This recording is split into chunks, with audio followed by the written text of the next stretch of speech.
Bonjour, today on Travelling Fabulously, we're exploring the 5th arrondissement. That's right, it's number 5 in my episode guides to the arrondissements of Paris. We're in the 5th arrondissement, so come join me on Travelling Fabulously. You know what I say, whatever you do it fabulously. So why don't you come and join me on this week's episode of Travelling Fabulously. Bonjour, today on Travelling Fabulously, we're exploring the 5th arrondissement of Paris. The 5th arrondissement, or as it is called by the French, the 5e, is possibly the oldest in the city, in terms of its history, buildings and landmarks that is. Most famously it's known because it contains part of the Latin Quarter. The 5th is probably the most heavily sought after area to stay in when visiting Paris, but it's also a great location for food, shopping and so much more. I'm starting this guide of the 5th arrondissement at Square Rene Viviani. Rene Viviani was actually the Prime Minister of France during World War I, so it's only fitting that he gets a square named after him. The square offers one of the best views of Notre Dame. This strange fountain is called the Saint Julien fountain and was erected in 1995. It is the work of French sculptor Georges Jean-Claude. It is about the legend of Saint Julien the Hospitalleur, which involves witches, talking deers, horrific crimes, and supernatural stuff apparently. Right next door to Square Rene Viviani is arguably one of the most famous bookstores in Paris, if not the world, Shakespear Co Bookstore. The original store was opened in 1919 in the 6th arrondissement, but was closed in 1941 during the German occupation of Paris. That site never reopened, but this store was opened in 1951 and remains one of the largest English writing bookstores in Paris. Just out the front of Shakespear & Co is another fine example of a Wallace Fountain. I think I need a refill. The 5th arrondissement has some amazing food options for anyone staying in the area. While some of the bars and restaurants might seem a little touristy, you should try Circus Bakery for a delicious morning cinnamon bun coffee. Shakespear & Co now has a collaboration with Bob's Bakeshop and offers a tantalising menu. Nossa is a great place to get some Portuguese chicken and chips, and you can get an amazingly cheap and tasty Banh Mi at Banh Mi. So apparently behind me, they won first prize last year for the best butter croissant in Paris. I need to find out if that's true, if it is the best croissant in Paris for 2018. And there's only one way to find that out. Yes, I must have one. It looks delicious. But how does it taste?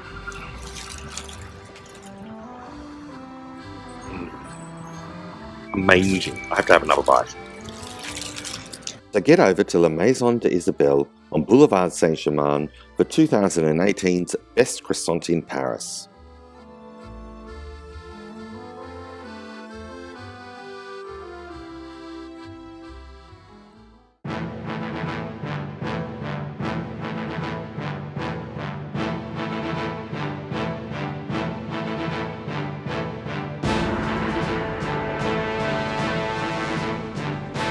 This is the thing about Paris. You're walking around its streets and then all of a sudden you walk through a passageway and you find yourself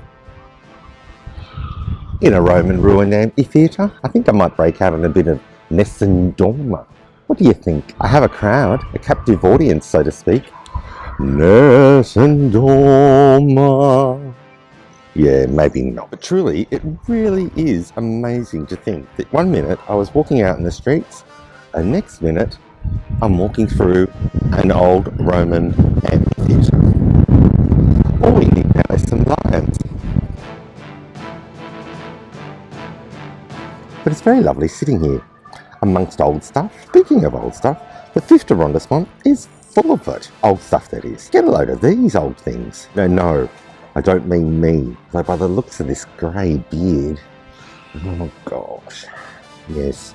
Alright, maybe I need to get some sort of sponsor to colour my beard in. Beard colouring companies out there, if you're looking for somebody to, sponsor their videos, give me a call.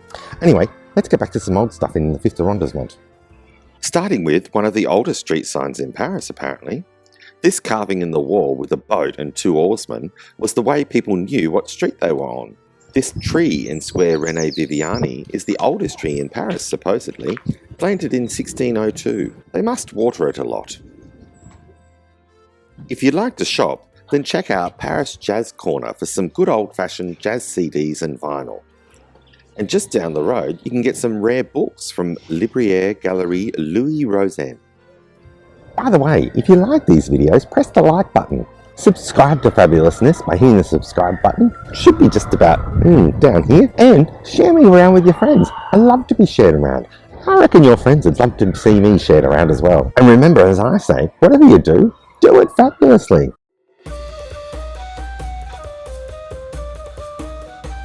Right behind me is the Grand Paris Mosque. Let's go check it out.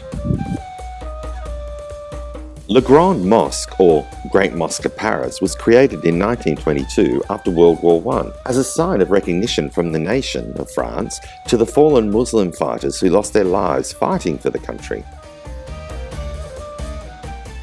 It's a beautiful building inside and out with its mosaic tiled walls and beautiful gardens. The Great Mosque of Paris covers an area of 7,500 square metres and comprises a prayer room, school, library, conference room, gardens that cover over 3.5 square metres, as well as a restaurant, tea room, hammam and shops.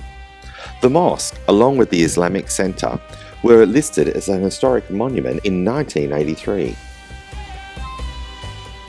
And if you'd like to see more of me, and maybe even more of Paris, check out my website for details on how I can show you around on a private tour of Paris. I can even help you plan a whole itinerary for your next Parisian or France trip. There are many great fountains in the 5th arrondissement, like this one by Georges Cuvier, which is in honour of the father of paleontology and is covered in snakes and alligators. Very interesting.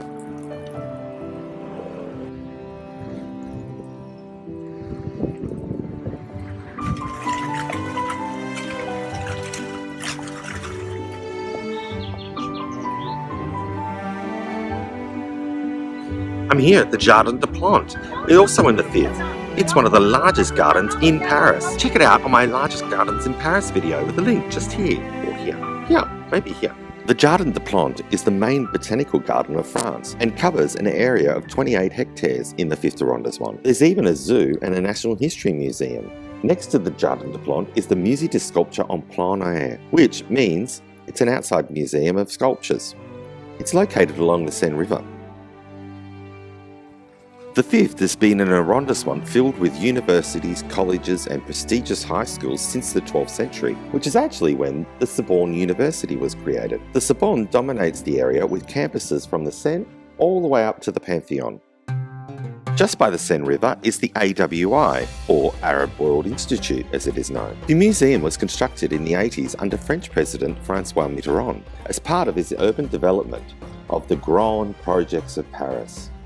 The Institute promotes cooperation and exchanges between France and Arab nations, particularly in the areas of science and technology, contributing to the understanding between the Arab world and Europe. Behind me is the Musée de Cluny, which is the medieval museum. I'll do a video on that one coming soon. But beside the medieval museum is a gorgeous little garden where you could grab a little shady bite to eat. Maybe even have a shady glass of wine. I love doing things in the shade. Eating, drinking. Let's leave it at that, shall we? The Pantheon, which is located in the 5th, was originally supposed to be a church, but instead it was made into a mausoleum for the national heroes of France. You can find out more about the Pantheon on the video I did on it last episode, via the link above. Next to the Pantheon is the Saint-Étienne-de-Mont Church, which has a beautiful rod screen that is the sole surviving example of a rod screen in Paris. A rod screen is the bridge, so to speak, you see in the middle of the church. Most medieval churches had them back in the day, but not so much now. Possibly because they're not really building medieval churches now.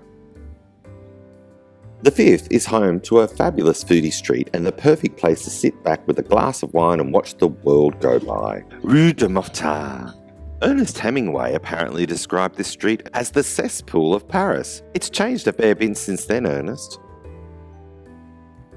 You can see some of the last remaining examples of Philippe Auguste's walls throughout the area around the Pantheon in the 5th arrondissement. They were built back in the 14th century to encircle Paris and fortify the city on the request of Charles V.